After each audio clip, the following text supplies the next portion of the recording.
আমার পেছন পেছন আয়। জয় আর এক সেকেন্ডও দাঁড়ায় না, জিশানের পেছনে দৌড় যেতে শুরু করে। টিনা সিফা যাই একটু স্বস্তির নিঃশ্বাস নিচ্ছিল, কিন্তু সেটা আর স্থায়ী হলো না।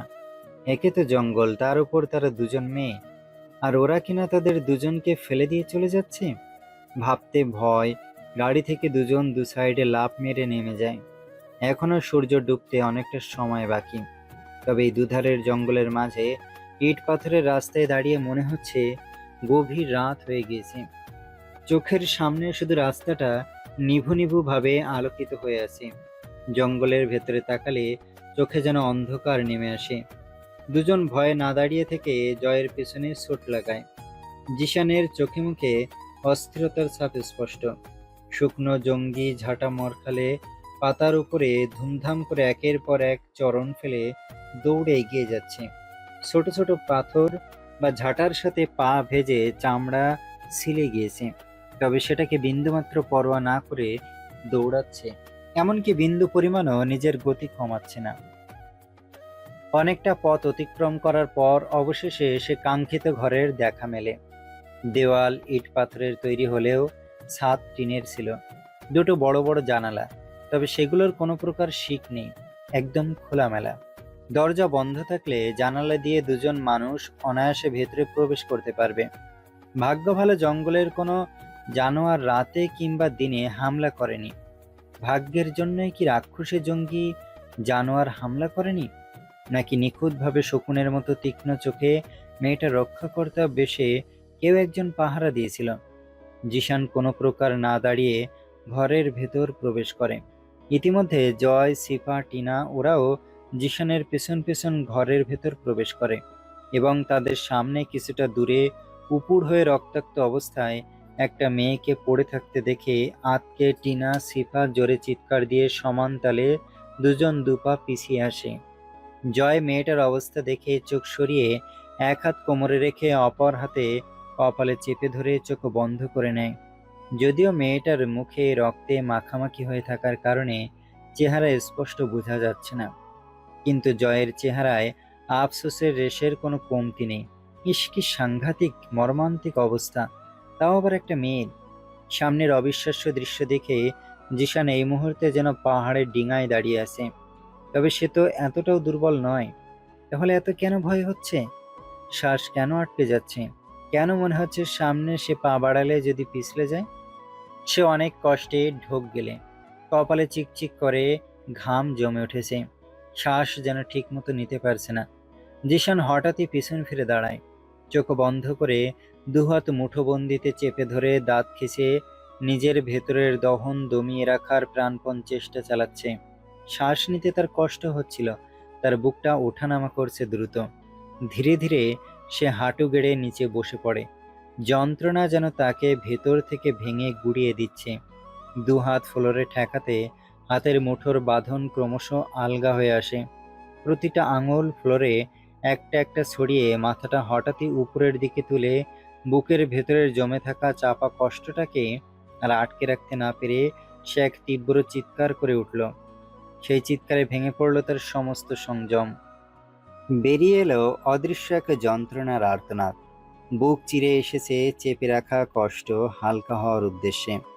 এতে করে এক ফালি যন্ত্রণাও কমেছে কি, নাকি তা প্রতি সেকেন্ডে সেকেন্ডে দ্বিগুণ বৃদ্ধি পাচ্ছে? হ্যাঁ, ঠিকই বৃদ্ধি পাচ্ছে।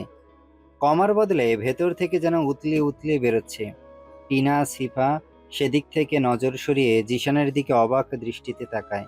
জয় ব্যস্ত পায়ে এগিয়ে এসে জিশানের কাঁধে এক হাত রেখে চিন্তিত স্বরে বলে, কি হয়েছে Zeeshan? Are you okay? Zeeshan কোনো প্রকার উত্তর দিল না। জয়ের হাত কাঁধ থেকে নামিয়ে আচমকা উঠে দাঁড়ালো, নিজেকে কোনো রকম সামলে নেয়। এই মুহূর্তে সে ভেঙে পড়লে একদমই চলবে না। যথাসাধ্য চেষ্টা চালিয়ে মুখের ঘাম এক হাতের উল্টো পিঠে মুছে মেয়েটার দিকে দ্রুত এগিয়ে যায়, এবং মেয়েটির থেকে এক হাত দূরত্ব রেখে বসে পড়ে নিচে, এবং অস্থির হয়ে উন্মাদের মতো উতলা মন নিয়ে কাঁপা কাঁপা কণ্ঠে চোখ খোলার জন্য ডাকে। রানী, এই রানী, চোখ চোখ খুলুন প্লিজ। এই একটা বার তাকান। আপনি না আমার ফ্রেন্ড। তাহলে আমার কথা শুনবে না? কি হলো, চোখ খুলছেন না কেন? জিশান বেহায়া মন নিয়ে উতাল পাতাল হয়ে বারবার বলছে, উঠুন প্লিজ, চোখ খুলুন, একটাবার আমার দিকে তাকান। কিন্তু সামনের নিথর দেহ নিয়ে পড়ে থাকা মেয়েটা আজ একদম নিশ্চুপ। এই আওয়াজ কি মেয়েটার কানে পৌঁছেছে? টিনা সিফা এগিয়ে এসে জিশানের পাশে ফ্লোরে বসে পড়ে। তাদেরও খুব কষ্ট লাগছে। ইস, নিথর দেহটার দিকে তাকালে বুক কেমন ছ্যাদ করে উঠছে। কতটা ক্ষতবিক্ষত হয়ে আছে। জিশানের সামনে অর্থাৎ রানীর মাথার অপর সাইডে জয় এসে এক হাঁটু ভেঙে বসে। রানীর বড় চুল পুরো মাথার আশপাশ জুড়ে ফ্লোরে ছড়িয়ে ছিটিয়ে আছে। তাতে ধুলো ময়লা, শুকনো পাতার আঁশ এবং খড়কুটো লেগে কি করুণ দশাটাই না হয়ে গিয়েছে। তারপরও এলোমেলো এবং জঘন্য অবস্থাতেও চুলগুলো যে কাউকে বশ করতে সক্ষম, এই তালিকায় জয়ও নাম বসায়। সো বাদ পড়ে না। খুঁটিয়ে খুঁটিয়ে দেখার মাঝে এক পর্যায়ে সব ভুলে কেমন একটা ঘোরের মধ্যে চলে যায়। জিভ দিয়ে শুকনো ঠোঁট ভিজিয়ে অতি কষ্টে ঢোক গিলে না চাইতেও রেশমি কেশ তাকে কেমন আকৃষ্ট করে ফেলে। সে ধীরে ধীরে এক হাত বাড়িয়ে দেয় রেশমি চুলের ওপর এবং খুব গভীরভাবে স্পর্শ করে। সিল্কির সাথে অনেক মোলায়েম লাগছে। তাতে জয়ের মনে আলাদা শিহরণ বয়ে যাচ্ছে। তার যেন এই সামান্যতমে মন ভরে উঠল না। নিজের অজান্তে মস্ত বড় ভুল কাজ করে বসলো। নিচে ছড়িয়ে ছিটিয়ে থাকা কয়েকটা চুল সযত্নে হাতে তুলে নাকে ঠেকিয়ে। সাথে সাথে তার চোখ আপনা আপনি বন্ধ হয়ে আসে। চুলের ঘ্রাণে নিজেকে অল্প সময়ের জন্য মাতোয়ারা মনে হয়। জিশান, টিনা, সিফা কেউই তাকে তেমন লক্ষ্য করেনি। জিশান তো তখনও চিৎকার করে করে ডেকে যাচ্ছিল রানীকে। মন আজ বড় বেহায়া হয়ে উঠেছে। সব ভুলে রানীর কাছে ছুটে গিয়ে দুহাতে আগলে বুকের মাঝে শক্ত করে চেপে ধরতে ইচ্ছে করছে। কিন্তু কোথাও না কোথাও একটা ঠিকই বাধা সৃষ্টি হচ্ছে। চাইলেও কাছে গিয়ে স্পর্শ করতে পারছে না। তার কাছে রানী পবিত্র। আজ খুব যন্ত্রণা হচ্ছে, বারবার চোখ ঝাপসা হয়ে আসছে তার। ঠোঁট চেপে শেষবারের মতো জোরে চিৎকার দিয়ে ডাকে রানীকে। সে চিৎকারে জয়ের হুঁশ ফিরতে তৎক্ষণাৎ চুল ছেড়ে দেয়। সিফা ঠোঁট চেপে কেঁদে ওঠে। টিনা এবার সাহস করে রানীকে দুহাতে সোজা করে শুয়ে দেয়। প্রথমে নাকে হাত ঠেকিয়ে হ্যাঁচকা করে দেখতে আঁতকে ওঠে। নিঃশ্বাস বন্ধ। সিফা ঘামতে শুরু করে। সাথে টিনা অতিরিক্ত মাত্রায় ঘামছে। তার হাত কাঁপছে। তারপরেও মনে সাহস জুগিয়ে কাঁপা কাঁপা হাত নিয়ে রাখে রানীর বুকের উপর এবং বৃথা আশা নিয়ে হালকা করে বুকে চাপ দিতে শুরু করে। এভাবে প্রায় কিছুটা সময় পার হয়ে যায়, কিন্তু কোনো পরিবর্তন হয় না। টিনা জানে হবেও না। এই যে বৃথা চেষ্টা, সেটাই চালিয়ে যাচ্ছে। এরই মাঝে হঠাৎ দমকা ঠান্ডা বাতাস ঘরের ভেতর জানলা দিয়ে প্রবেশ করে। টিনা সিফার ছেড়ে রাখা চুল দু সাইডে উড়িয়ে দেয়। ফ্লোরের ধুলোগুলো উড়ে এসে সকলের চোখে মুখে ঢুকে পড়ে। টিনা চোখ বন্ধ করে নিয়েও রানীর বুকে চাপ দিচ্ছে। রানীর গলায় রেড লকেটটা ইতিমধ্যেই জ্বলজ্বল করতে শুরু করে দেয় এবং সেটা থেকে আবারও কিছুটা তরল জিনিস বের হয়ে বক্ষে প্রবেশ করে এবং চামড়ার ভেতরে ঢুকতেই কিছুক্ষণের মধ্যে রানী জোরে নিঃশ্বাস ফেলে। টিনা হাঁ করে পিছিয়ে আসে। চোখ তার আপনা আপনি বড় আকার ধারণ করেছে। বিষয়টা নিয়ে বাকিরা খুশি হলেও টিনা যেন অবাকের শেষ সীমানায়। এটা কি করে সম্ভব? এ তো মৃত ছিল। কোনো প্রকার ম্যাজিক ঘটেছে নাকি না? টিনার তো তাই মনে হচ্ছে। মাথায় চাপ পড়ার মতো বিষয়। সে রানীর দিকে অবিশ্বাস্য চোখে তাকিয়ে বিড়বিড় করে আওড়ায়, This is a miracle. রানী মৃদু ছেড়ে ছেড়ে শ্বাস ফেলছে। চোখ তার এখনো বন্ধ। হাতের আঙুলগুলো ধীরে ধীরে হালকা নড়ছে। চোখ টেনে টেনে মেলার চেষ্টা করছে। শ্বাস নিতে তার খুবই কষ্ট হচ্ছে, যা দেখে জিশান বসা অবস্থায় হালকা এগিয়ে ভরপুর উৎসাহ দিয়ে শান্ত স্বরে বলে, আপনার কিচ্ছু হবে না রানী, জোরে জোরে নিঃশ্বাস নিন। রানী অনেক কষ্টে ঘাড় কাত করে নিভু নিভু চোখে জিশানের দিকে তাকায়। পুরো মুখে রক্ত শুকিয়ে ছোপ ছোপ ফাটল ধরেছে। দুধে আলতা রঙে আজ কঠিন তাজা রক্ত শুকিয়ে কাট কাট। কণ্ঠ শক্তি একদমই নেই বললে চলে। নিষ্ঠুর মানবিনী নরম তুলতুলে শরীরের চামড়া ভেদ করে হাড্ডিতেও আঘাত করেছে। মেয়ে হয়ে তা সহ্য করা অত্যন্ত কষ্টকর। তার পুরো শরীর ভেঙে ফেলেছে, না নড়তে পারছে আর না গলা দিয়ে কোনো প্রকার আওয়াজ বের করতে পারছে। তারপরও সে শরীরে যন্ত্রণা সইতে না পেরে ভারী শ্বাস ফেলে সর্বোচ্চ শক্তি ক্ষয় করে টুকরো টুকরো কণ্ঠে বলে, আমার খুব কষ্ট হচ্ছে জিসান। রানীর কাতরানো স্বর জিশানের বুকে এসে আঘাত করল। আজকে মেয়ে মানুষের মতো চোখের জলকে শত চেষ্টার পরেও নিজের আয়ত্তে রাখতে পারছে না। বারবার বেহায়ার মতো সাদা অংশ ভর্তি হয়ে উঠছে। জয়েরও আজ হাত পা কাঁপছে। প্রথমবারের মতো নিজেকে দুর্বল মনে হচ্ছে। কই, আগে তো কখনো এমন মনে হয়নি। সে নিজেই তো কত শত মানুষকে মেরে হাড্ডি গুড্ডি পিষে দিয়েছে। যদিও মানুষগুলো ছিল অসৎ, তবে যারা সৎ ছিল তাদের দেখেও তো এতটা খারাপ লাগেনি যতটা এখন রানীকে দেখে লাগছে। জিশান রানীর থেকে হালকা দৃষ্টি সরিয়ে ঠোঁট কামড়ে ধরে জমে থাকা পানিটা চোখ থেকে টিপটাপ করে ফেলে বাহু দ্বারা মুছে নেয়। অতঃপর পুনরায় রানীর দিকে দৃষ্টি তাক করে একগাল হেসে নিল। তার হাসি প্রথমে নিঃশব্দ হলেও কিছু সময়ের মধ্যে সে শব্দ করে হেসে ওঠে। রানী সে পানে ব্যথিত হৃদয়ে তাকায়।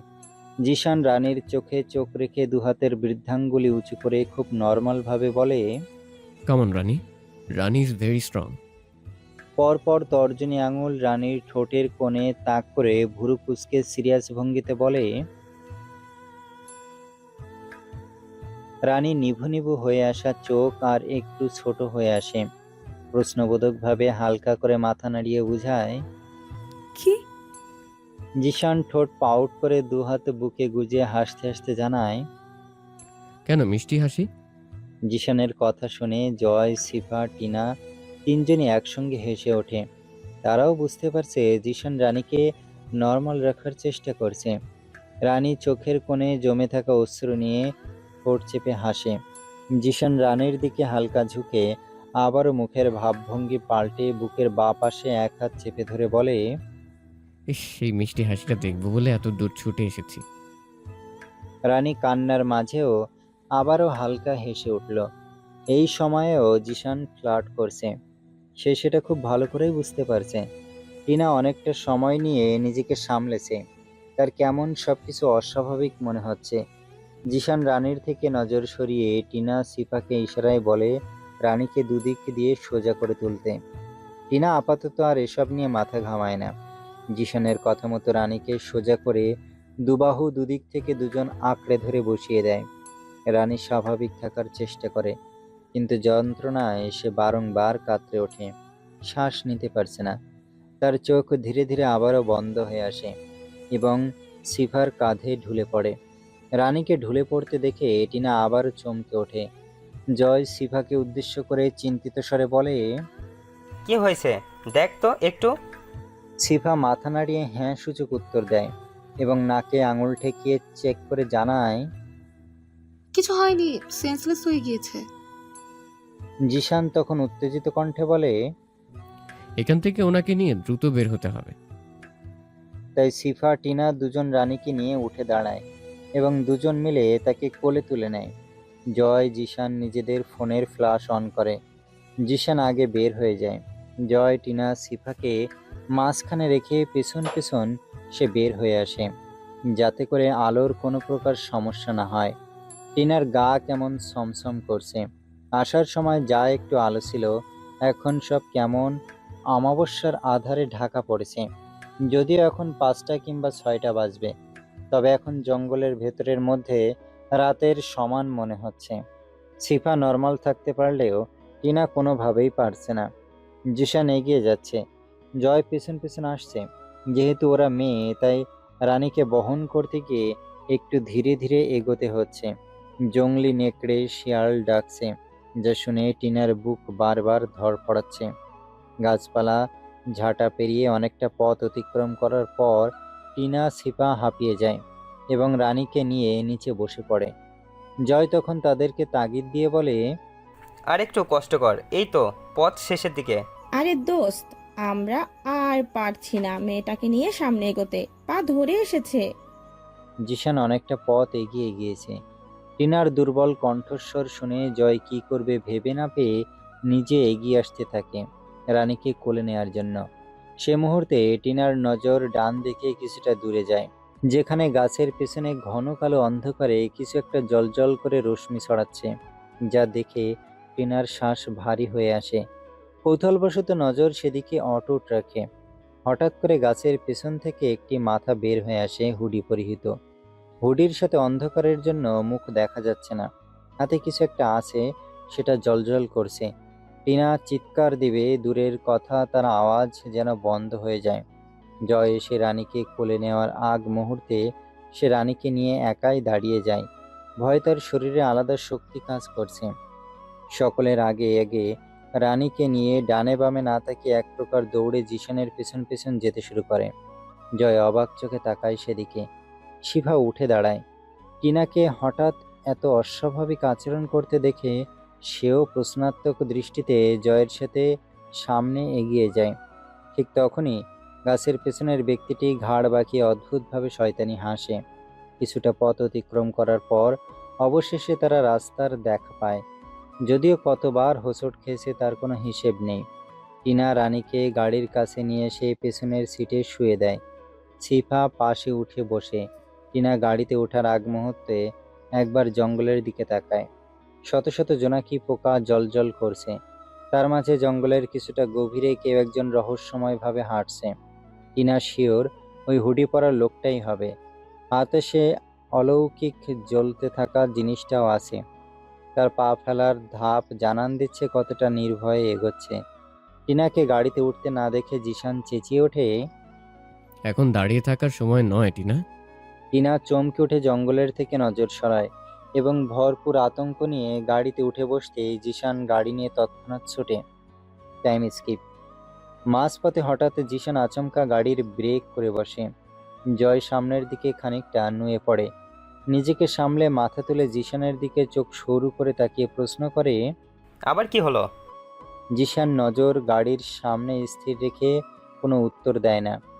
জয় কপাল ভাঁজ করে জিশানের দৃষ্টি অনুযায়ী সামনে তাকাতে চমকায়, কারণ সামনে গাড়ির উপর কেউ একজন হেলান দিয়ে ঘাড় বাঁকিয়ে তাদের দিকে তাকিয়ে আছে। গাড়ির লাইটের আলো লোকটার কাছে যায়নি।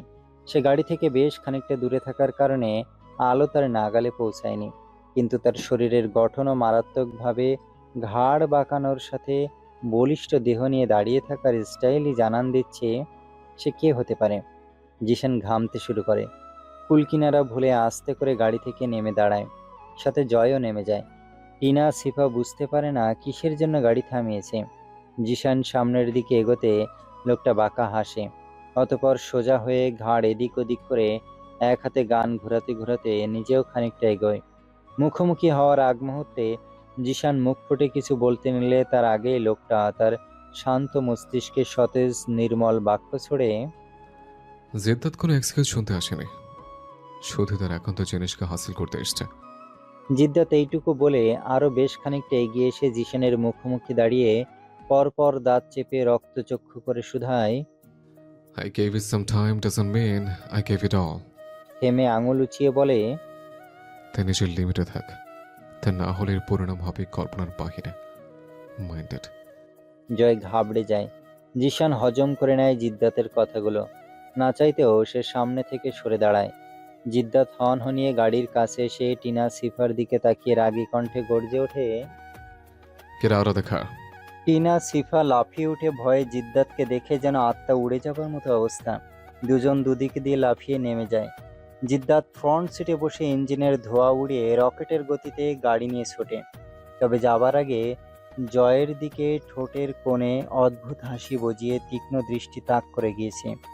কিছু একটার হিসাব নিশ্চয়ই মাফিয়াটা ঠিকই কষেছে। জিশান আঘাতপ্রাপ্ত নয়নে রোবটের মতো দাঁড়িয়ে সে পানে তাকিয়ে রইল। 7 ডে লেটার। খান ম্যানশন ইতিমধ্যে নীরব হয়ে গেছে। কারো মুখে আর রানীর নিখোঁজ হওয়া নিয়ে কোনো কথোপকথন নেই। আনাগোনা বেশ শান্ত, শুধু গুড্ডু একটু উতলা। বাচ্চা মানুষ, তেমন করে তো সব কিছু শোনে না, জানে না। সে ছোট হলেও মনটা তার বড় মানুষের মতো বেপরোয়া, খালি আনচান আনচান করছে রানীর জন্য। আজ 7 দিন হতে চলল সে ঠিকমতো খাওয়া দাওয়া করে না। রাত 12টা বেজে 20 মিনিট। সোফার এক কোণে পথ চেয়ে বসে আছে গুড্ডু। এই বুঝি রানী সদর দরজা দিয়ে প্রবেশ করলো বলে। সুমিত্রা ব্যস্ত পায়ে খাবারের প্লেট হাতে নিয়ে কিচেন থেকে বের হলেন। গুড্ডুর দিকে দ্রুত এগিয়ে এলেন তিনি। ছেলেটাকে নিয়ে দিন দিন বিপদ ওনার, কোনো কথাই শুনতে চায় না, জেদ ধরে নিজের মতো করে বসে আছে। 7 দিনের মধ্যে তিনি 4 দিন জোর করে অল্প অল্প করে খাইয়ে দিয়েছেন। একবেলা খেলে বাকি দুবেলা থাকে না খেয়ে। এভাবে কি মানুষ বাঁচে? বাচ্চারা এতটা জেদ করা কি শোভা পায়? দীর্ঘশ্বাস ফেলে গুড্ডুকে টেনে নিজের কাছে নিয়ে আসেন। গুড্ডু মুখ কালো করে দুহাত বুকে গুজে মুখ অন্যদিকে ঘুরিয়ে নেয়। খাবারের দিকে একবারের জন্য তাকায় না। সে নির্লিপ্ত, নিজের জেদেই অটল। সুমিত্রা বরাবরের মতো হতাশার নিঃশ্বাস ছাড়েন। গুড্ডুর মাথায় স্নেহ ভরে হাত বুলিয়ে খুবই শান্ত কণ্ঠে বলেন, এভাবে না খেয়ে থাকলে অসুস্থ হয়ে পড়বে বাবা, অন্তত অল্প করে কিছু মুখে তোলো। গুড্ডু কথাটা শুনে যেন তীব্র গো ধরে। একরোখা ভাবে সে মুখ অন্যদিকে ঘুরিয়ে রাখে। নাক ফুলে উঠেছে অভিমানে। বাচ্চাটার চোখে মুখে স্পষ্ট জেদের ছাপ। তার একেবারে সোজা সাপটা জেদ ভরা উত্তর। আগে রানীকে এনে দাও, তারপর খাবো। ছেলের একগুঁয়েমিতে সুমিত্রার এবার রাগ আকাশ ছিল। বারবার একই কথা শুনতে শুনতে কান পচে যাচ্ছে। গুড্ডুকে একটানে সোজা করে হাত উঁচিয়ে তুলেন থাপ্পড় মারার উদ্দেশ্যে। ঠিক সেই মুহূর্তে মিতু সিঁড়ি থেকে দৌড়ে এসে আকস্মিক হাত ধরে থামিয়ে দেয়। চোখে উদ্বেগ, তার কণ্ঠে তাড়াহুড়ো মিশিয়ে বলে, গুড্ডুর গায়ে কেন হাত তুলেছো তুমি? সুমিত্রা হাতটা জোর করে নামিয়ে ফেলেন। খাবারের প্লেটটা টেবিলের উপর শব্দ করে রেখে উঠে দাঁড়াতে দাঁড়াতে ক্ষিপ্ত মেজাজে বললেন, আমার হচ্ছে যত জ্বালা। আজ 7 দিন ঠিকমতো খাচ্ছে না, ঘুমাচ্ছে না, এমনকি ভালো করে কথাও বলছে না। পরপর তিক্ততা প্রকাশ করেন। খাওয়াতে পারলে খাওয়া, আমি যাচ্ছি, আর ভালো লাগছে না এই যন্ত্রণা। তিনি উপরে উঠে গেলেন। মিতু গুড্ডুর পাশে বসে কাঁধে এক হাত রেখে আশ্বাস দিয়ে বলে, খেয়ে নে গুড্ডু রানী, বৌদি চলে আসবে। গুড্ডু মুখ ফিরে মিতুর দিকে তাকায়। চোখে তার পানি চিকচিক করছে স্পষ্ট। বোনের প্রত্যুত্তরে কান্না কণ্ঠে বলে, তুমি সত্যিই বলছো তো, নাকি তুমি জেঠিমার মতো মিথ্যে বলছো আমায়? কেন জেঠিমা, তোকে কি বলেছে? গুড্ডু একই ভঙ্গিতে উত্তর দেয়, আজকে নাকি রানীর ফেরার কথা, কিন্তু সে এখনো আসেনি। কত রাত হয়ে গেছে দেখো। মিতু খাবারের প্লেট হাতে তুলে নিয়ে হালকা হেসে বলে, ওহ, এই কথা। জেঠিমা তো ঠিকই বলেছে, তুই ভালো ছেলের মতো খেয়ে নে, তারপর রুমে গিয়ে চুপচাপ ঘুমিয়ে পড়। সকালে ঘুম থেকে উঠে দেখবি রানী বৌদি চলে এসেছে। গুড্ডুর চোখ দুটি খুশিতে চকচক করে ওঠে এবং উচ্চস্বরে চেঁচায়, সত্যি? হুম, তিন সত্যি। তাহলে আগে তুমি পিঙ্কি প্রমিস দাও। গুড্ডু হাত বাড়িয়ে বলতে মিতু হেসে হাত ছুঁয়ে বলে, আচ্ছা যা, পিঙ্কি প্রমিস। এবার হ্যাপি? গুড্ডু হেসে মাথা নাড়ায়, যার মানে হ্যাঁ।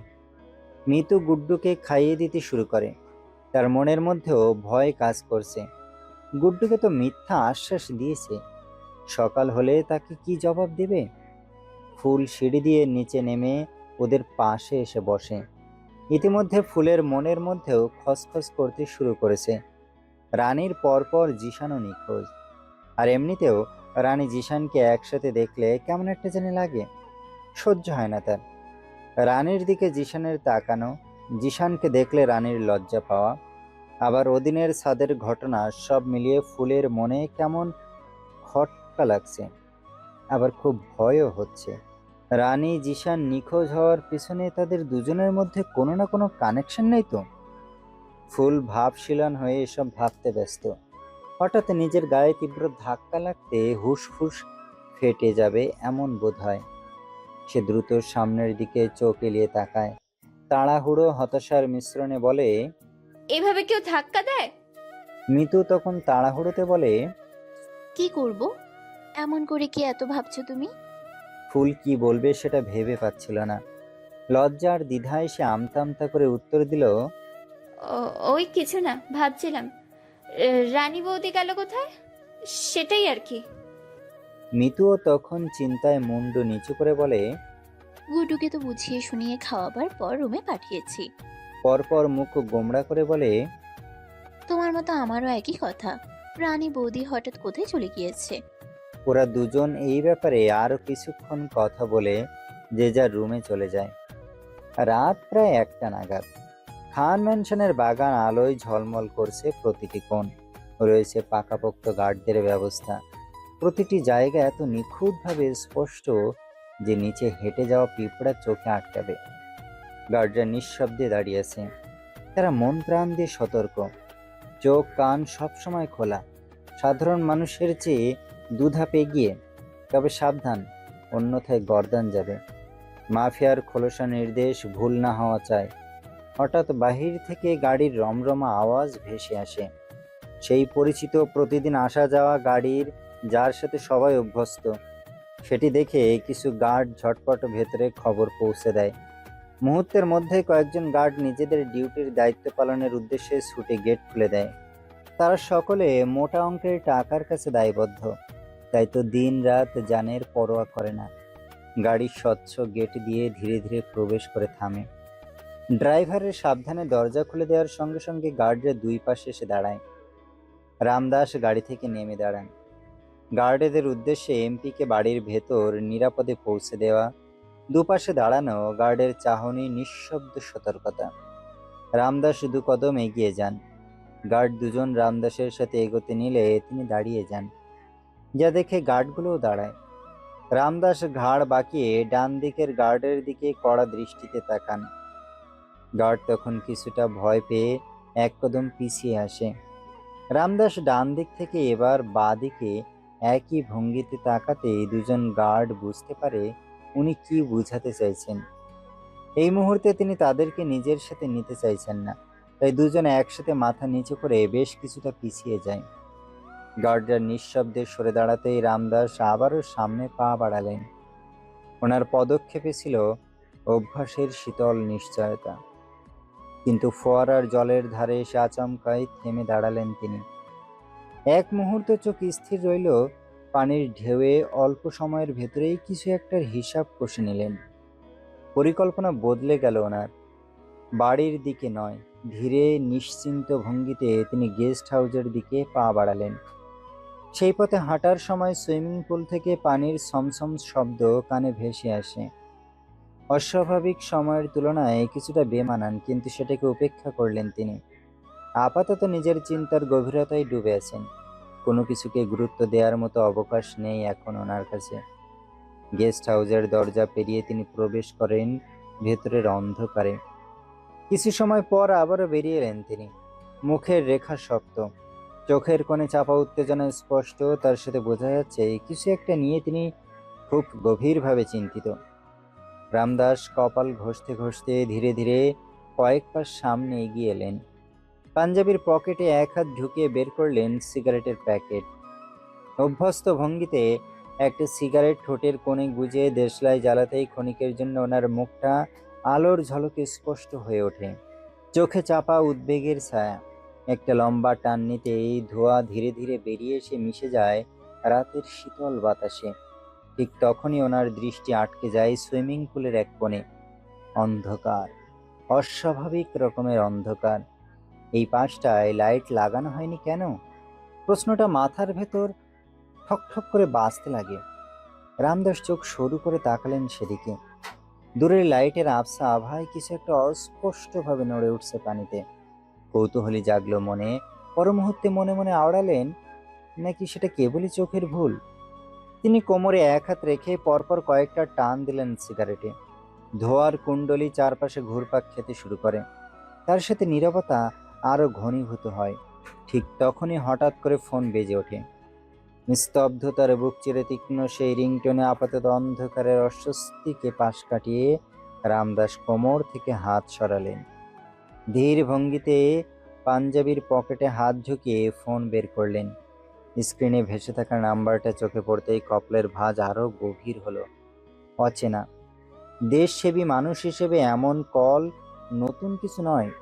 এমপির সঙ্গে সরাসরি কথা বলার জন্য কত মানুষই না চেষ্টা করে, প্রভাবশালী, ক্ষমতাধর কিংবা অচেনা উচ্চাকাঙ্ক্ষী কেউ।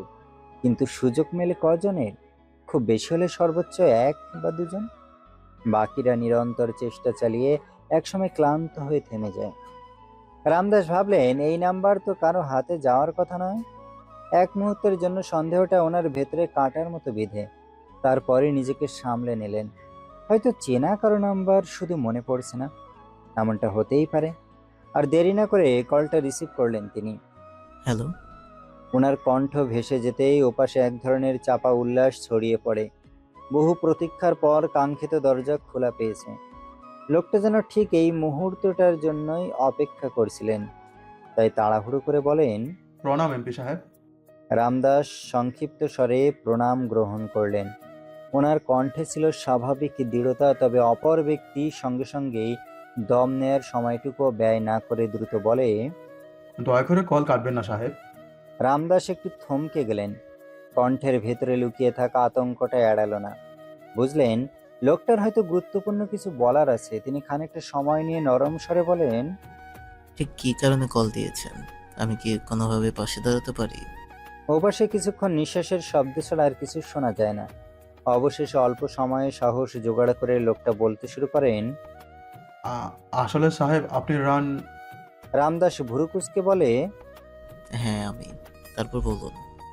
লোকটা পুরোপুরি কথাটা বলেই ফেলেছিল। তার আগেই রামদাসের হাত ফসকে ফোনটা সোজা সুইমিং পুলের পানিতে পড়ে যায়।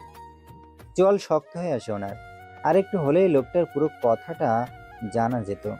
মেজাজটা তেতো হয়ে উঠেছে। তিনি এক হাঁটু ভেঙে বসে পড়লেন পুলের ধারে। কিন্তু আবছা আলোয় পানির নিচে কিছুই পরিষ্কার বোঝা যাচ্ছে না। ফোনটা কোথায় গিয়ে ঠেকেছে তার কোনো চিহ্নও দেখা যাচ্ছে না। তিনি এমনিতেই কিছু একটা নিয়ে অস্থির ছিলেন। তার উপর এই ঘটনাটা যেন আগুনে ঘি ঢেলে দিল। বিরক্তি চেপে রেখে ধীরে ধীরে উঠে দাঁড়ালেন রামদাস। সিদ্ধান্ত নিলেন এখানে আর সময় নষ্ট না করে ভেতরে যেতে হবে। তিনি যেই না পিছন ফিরলেন ঠিক তখনই পুলের পানি হঠাৎ অস্বাভাবিকভাবে কেঁপে উঠল। পানির ভেতরে কিছু একটা জোরে নড়াচড়া করছে, ছপ ছপ এবং ছলছল। পানির সেই ভারী অদ্ভুত শব্দ কানে এসে আছড়ে পড়ছে। রামদাস পানির তীব্র হাসলাহাসলির শব্দ থেমে গেলেন। পানির দিকে গভীর দৃষ্টি তাক করেন। ওনার গভীর দৃষ্টিতে তেমন কিছু এপার থেকে নজরে আসে না, তাই ওপারে যাওয়ার জন্য পা বাড়ান। মুখের ভাবভঙ্গি দেখে বোঝা যাচ্ছে না যে এই অদ্ভুত কাণ্ডে তিনি বিন্দুমাত্র বিচলিত হয়েছেন বলে। এখানটায় আজ গার্ডও নেই। ওনার প্রাণ সংশয় আছে জানার পরেও কোনো কিছুকে পরোয়া করছেন না। যদিও কারো এত বড় কলিজা এখনো হয়ে ওঠেনি মাফিয়া জাবরার খান জিদ্দাতের বাড়ি এসে তারই বাবার উপরে অ্যাটাক করান।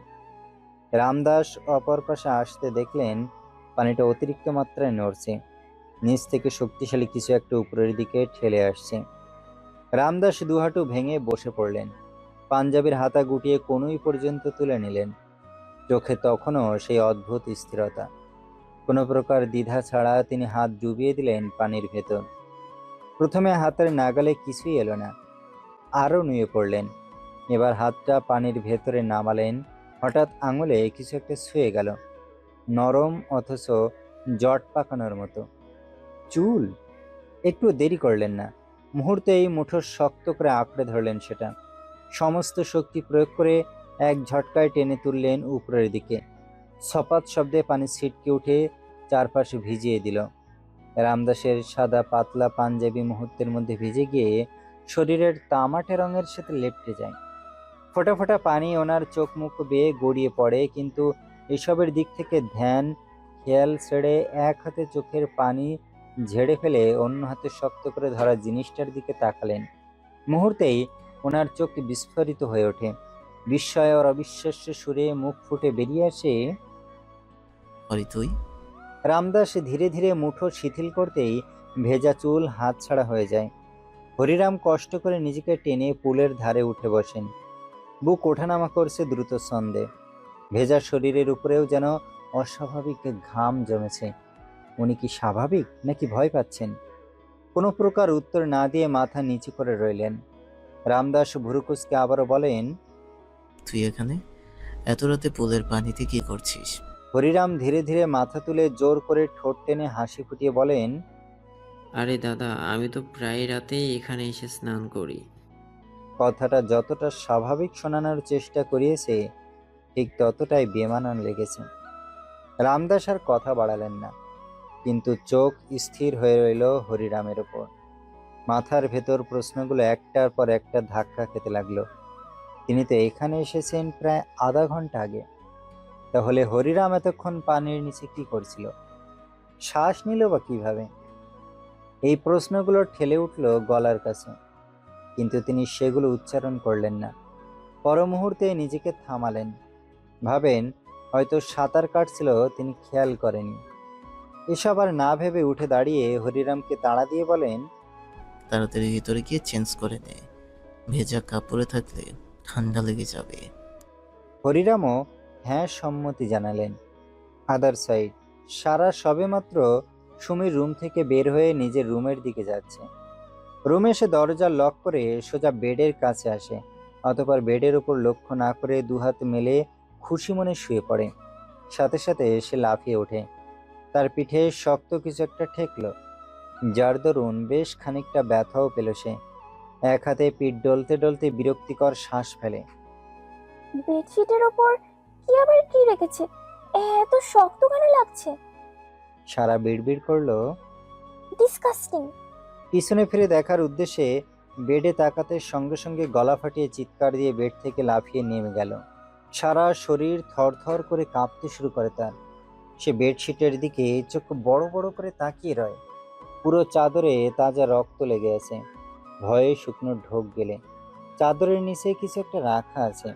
কয়েক হাত জায়গা জুড়ে জায়গাটা কেমন ফুলে রয়েছে এবং চাদরের কিছু কিছু জায়গা উঁচু নিচু হয়ে আছে।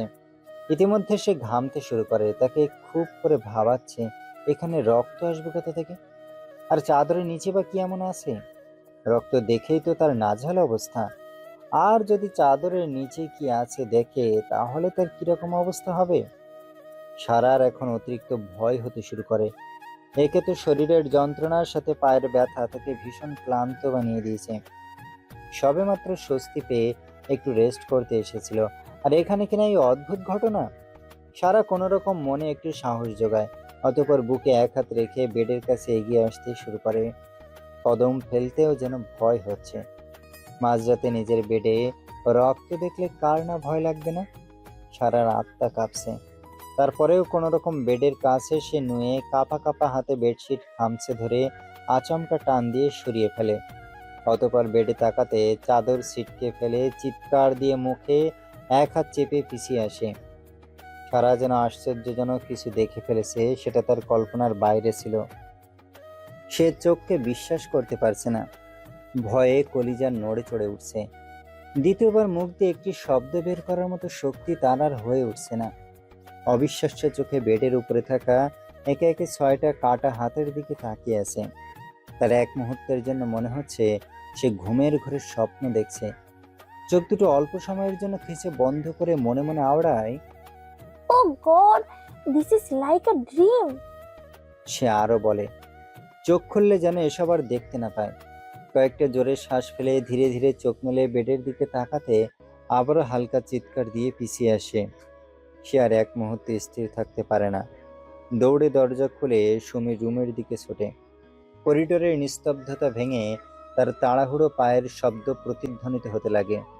চারপাশের দেয়াল তীব্র সংকুচিত হয়ে আসছে, কিন্তু কিছু দূর যেতেই হঠাৎ পায়ের পুরনো ব্যথাটা জাগ্রত হয়। মুখ দিয়ে বের হয়ে আসে তীব্র আর্তনাদ। সে থমকে দাঁড়াতে গিয়েও পারল না। পা আগলিয়ে সামনে বাড়াতে গেলেই তীব্র যন্ত্রণা ছড়িয়ে পড়ে সারা পায়ে।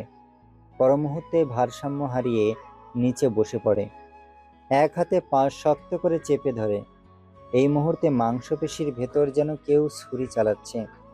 শ্বাস ভারী হয়ে উঠছে, কপালে ঘাম জমেছে ইতিমধ্যে, সাথে চোখে মুখে ফুটে উঠেছে অসহায় যন্ত্রণা। কিন্তু তার দৃষ্টি এখনো সামনে সুমির রুমের দিকে। তবে তার পায়ের চামড়ার ভেতরে পোকার মতো কিলবিল করছে। বারবার মনে হচ্ছে ভেতরে কিছু একটা আটকে আছে, সেটা বের হওয়ার তাড়নায় চামড়ার ভেতরে কিলবিলে হুড়মুড় করে ঠেলে উঠছে। এই মুহূর্তে সারার মনে একটাই চিন্তা ঘুরপাক খাচ্ছে, যেভাবেই হোক এই যন্ত্রণার কারণ থেকে বের করতে পারলেই বাঁচে। তার কাছে সবকিছু মেলান হয়ে গেছে, শুধু পায়ের ভেতর জ্বলে ওঠা সেই তীব্র ব্যথাটাই অসংখ্য বেদনাদায়ক। যন্ত্রণা এতটাই অসহনীয় হয়ে উঠেছে যে তার মনে এক অদ্ভুত বেপরোয়া ভাবনা জেগে ওঠে। যদি এই ব্যথা থামাতে পা কেটে ফেলতেও হয়, তাতেও সে রাজি। নিজেকে কেমন পাগল পাগল লাগছে। সে এক প্রকার দাঁত খিঁচে সহ্য করছে। জঙ্গলেরটা সহ এই নিয়ে 3 বার ব্যথা উঠেছে। প্রতিবারই মনে হয়েছে মাংসের গভীরে কিছু একটা ঢুকেছে।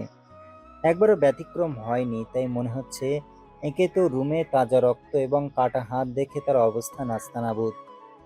আর এখন এই যন্ত্রণা। নিশীথে বাড়ির প্রতিটা লোক যে যার রুমে গভীর ঘুমে মগ্ন। রাত প্রায় 1:30 বাজতে চলল। এমন করে বসে থাকার কিছুক্ষণের মধ্যে পা হালকা ঠিক হয়ে আসে। তবে সেটা অসহ্য যন্ত্রণা সহ্য করার পর। সারা পায়ের যন্ত্রণা থেমে যেতে পা নাড়ানোর শক্তি হয়। সে বসে না থেকে তৎক্ষণাৎ উঠে দাঁড়ায়। পাটা যেন অবশ হয়ে আসছিল।